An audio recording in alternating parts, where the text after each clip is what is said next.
Defining stress. Today, people don't take stress for granted.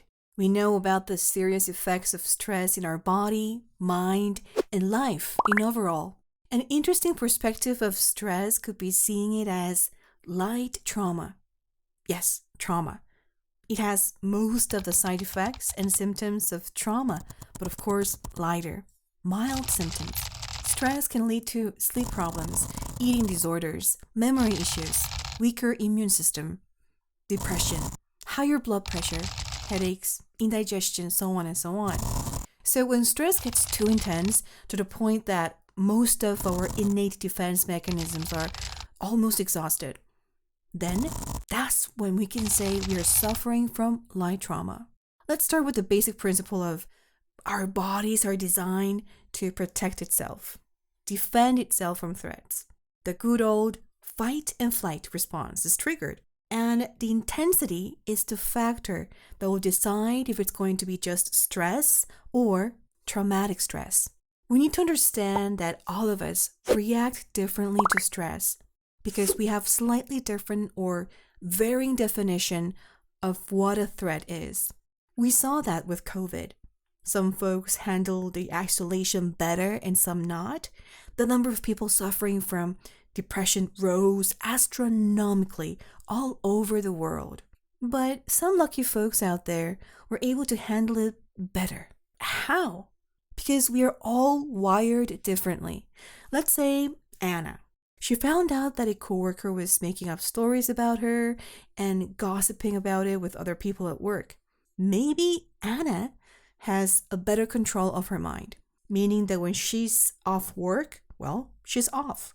She turns off that switch and she doesn't think about it until she sets foot, at the office again. But to some people, it's unbearable. Let's say Julie. She's just like that. She's so angry, she feels wronged and can't sleep at night.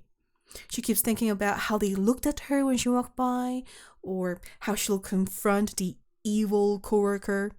So the tsunami of emotions is so overwhelming. The sense of betrayal, the fear of what others might think and all.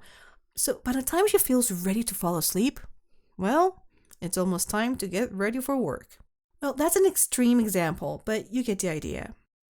Bottom line, if we are Julie, how can we become an Anna? Can we though? The answer? Actually, yes. But, folks, we should never take for granted the symptoms we experience when under stress. Don't just say, oh, it'll get better. I just need to get some air and let it go. Because you are ignoring your body that's asking you for help. To do something to relieve that stress, it's important. So you don't suffer from the effects in the long run. And remember, we all react differently to stress. Not being able to handle it well doesn't make it less or more.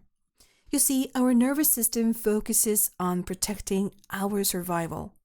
Our bodies are programmed to protect you, protect itself. It's us, our mind, our consciousness that keep ignoring our body's efforts and continue to let stress affect us. So in conclusion, stress can have effects comparable to trauma, highlighting the seriousness of its impact.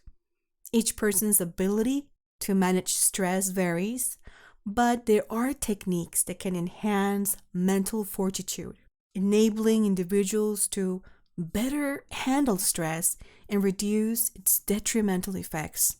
It is important to note that becoming numb to stress is not the solution, as it can signify potential nervous system issues. The goal should be to experience stress without suffering its consequences. Effective stress management involves identifying the root cause of stress, rather than solely addressing its symptoms. This involves gaining a deeper understanding of oneself to pinpoint the source of stress.